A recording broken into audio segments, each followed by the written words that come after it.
Megan agreed on a compromise. She'd stop wearing diapers for the time being, but they'd always be there when and if she needed them. "Oh, thank God," Nancy said after Megan had announced her decision. "Don't get me wrong, they were fine for when you needed them, but I don't know what I would have done if you'd gone on wearing them forever." "The thought never crossed my mind," Megan replied, chuckling nervously. Getting out of diapers was, of course, easier said than done. After wearing them for 3 months, Megan had become quite accustomed to not holding back her pee. She was barely cognizant of when she was wet and only knew to change after checking her diaper periodically. Unthinkable only a mere 12 weeks ago, it had become her routine. However, just as she had been conditioned to wear and wet her diapers, she could likewise be unconditioned as well. It would require the implementation of a progressively regimental procedure of behavior modification commonly known as potty training. Much to Megan's chagrin, getting herself out of diapers was something that she could not do alone. She would have to reach out to her family to assist her, and did not relish the embarrassment it would cause all of them. She pitied her siblings most of all. "I helped potty train my older sister," seemed like an episode of Jerry Springer just waiting to happen. Nonetheless, they all agreed to lend their support. Megan took to not wearing anything over her diapers around the house, and family members would routinely check her and let her know if she was wet and wetting. Her self-consciousness, it turned out, had also been conditioned away. Was it this hard the first time? Megan asked her mother after she had failed to make it to the toilet yet again. "No," Nancy told her. "You were quite easy to train and took to it early. So did Carrie for that matter, although she had a few accidents afterwards. Stephen took forever." "What were you saying about me?" Stephen asked, passing by. "Just how difficult you were to potty train," Nancy informed him. Stephen quickly placed his hands over his ears. "If I didn't hear it," he said, "it can't embarrass me." "Then I guess you can't hear us talking about the time you pooped your pants on vacation and the whole car stunk for 15 miles because we couldn't find a place to pull over," Megan said with a coy smile. "Shut up," Stephen hissed, his face glowing red. "Cut it out," Nancy interceded. "I'm sure we've all had our share of embarrassing moments. Like the time that you accidentally tried to frost a cake with spackle," said Drew. Nancy rolled her eyes. "Thanks, dear. I think I might have something that might help with the training." He produced a small, wand-like device and handed it to Megan. "What is it?" she asked. "You clip it on the front of your diaper and it will vibrate when you wet. It's a prototype. One of my tax clients works for the firm that designed it.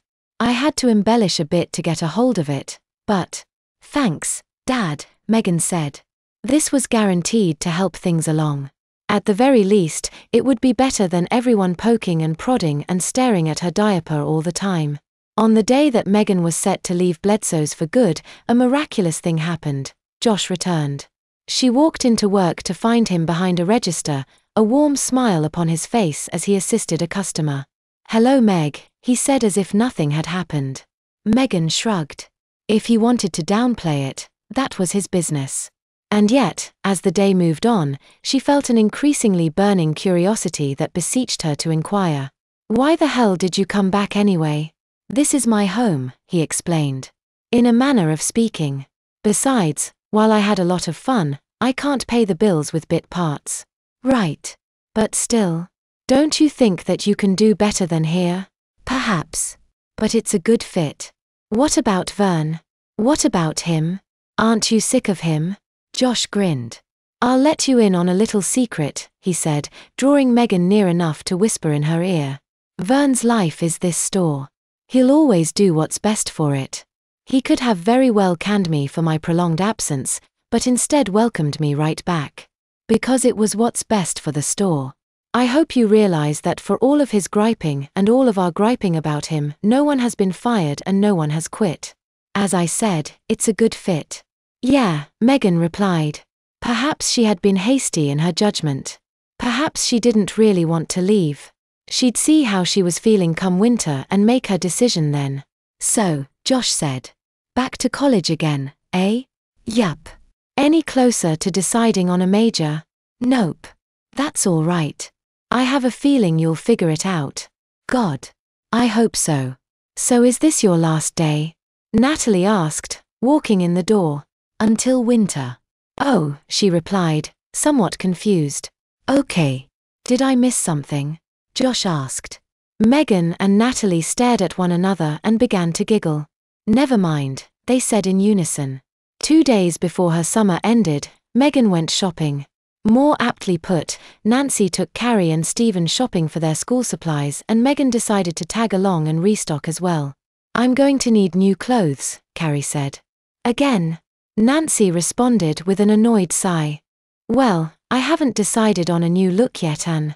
Why don't you just forget the new look? If she gets new clothes, Stephen protested. Then so do I. You don't even like getting clothes, Carrie pointed out. Yeah, but if you're getting them, I'm getting them too. Guys, Megan interrupted. Why don't you worry about stuff you actually need? Like what? Paper, pens, notebooks, said Nancy. What I guess you can call the basics. Stephen scoffed. What do I need that stuff for? Was I this difficult? Megan whispered to her mother. No, Nancy replied. You were relatively easy. Easy, Meg thought. She couldn't remember the last time anything in her life seemed easy. Call it overcompensation. This summer represented several years' worth of meltdowns and breakdowns and catastrophes and conniptions that should have happened over time when she was younger but didn't. Scratch overcompensation. Call it deferred payment instead. Packing for Megan was no joy.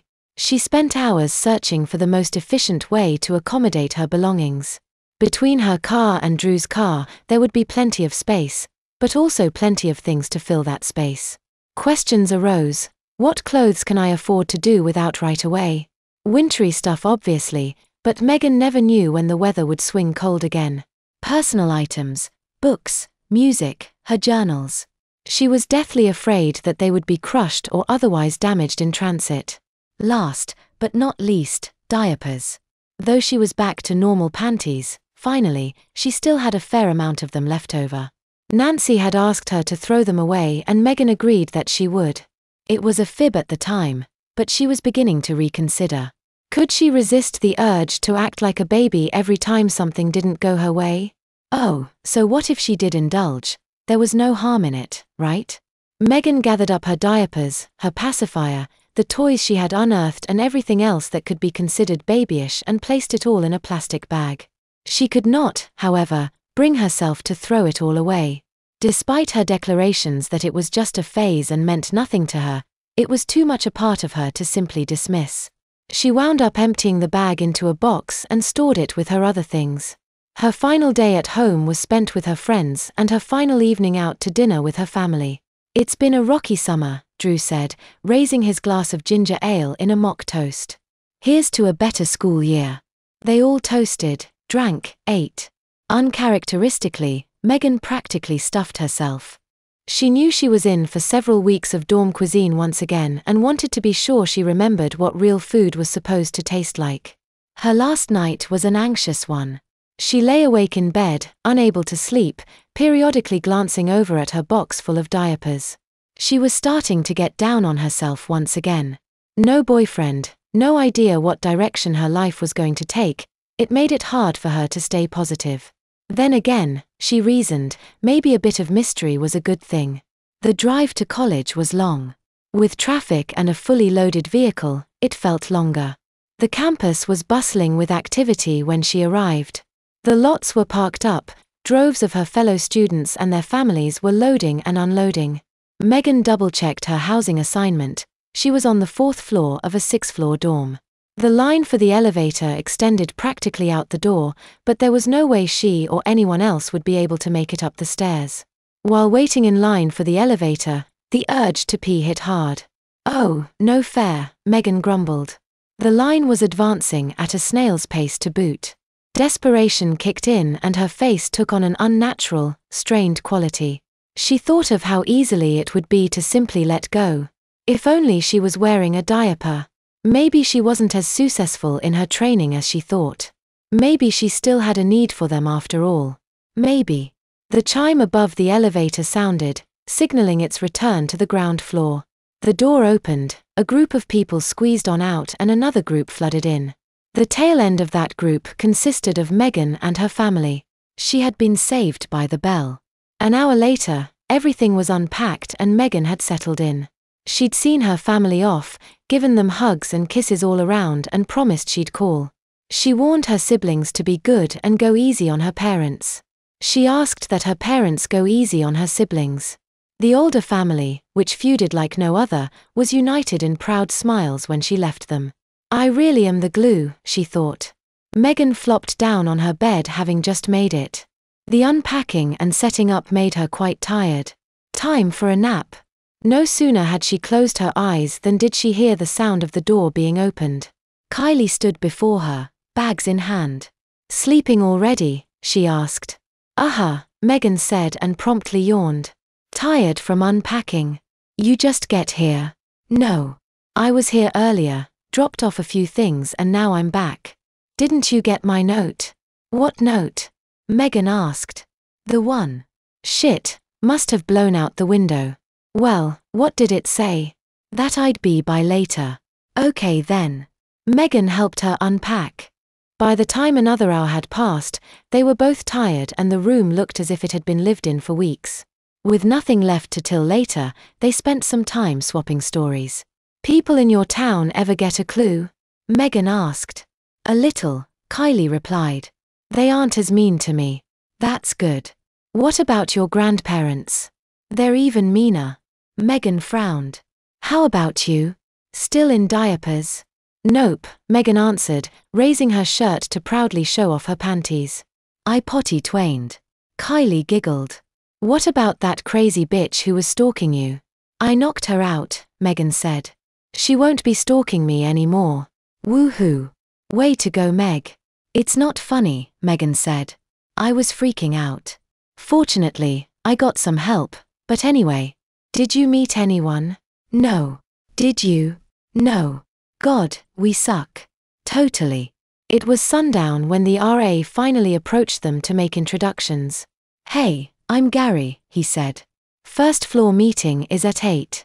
I just thought I'd see how everyone's doing first. You are. He glanced down at a sheet. Megan and Kylie, right? They nodded in unison. Excellent. It'll probably be a few weeks before I get everyone's names down, but hey, how were your summers? Boring, Kylie replied. Gary chuckled. I hear that. How about yours? Megan took a deep breath. It was. Why don't you get back to me on that? The end.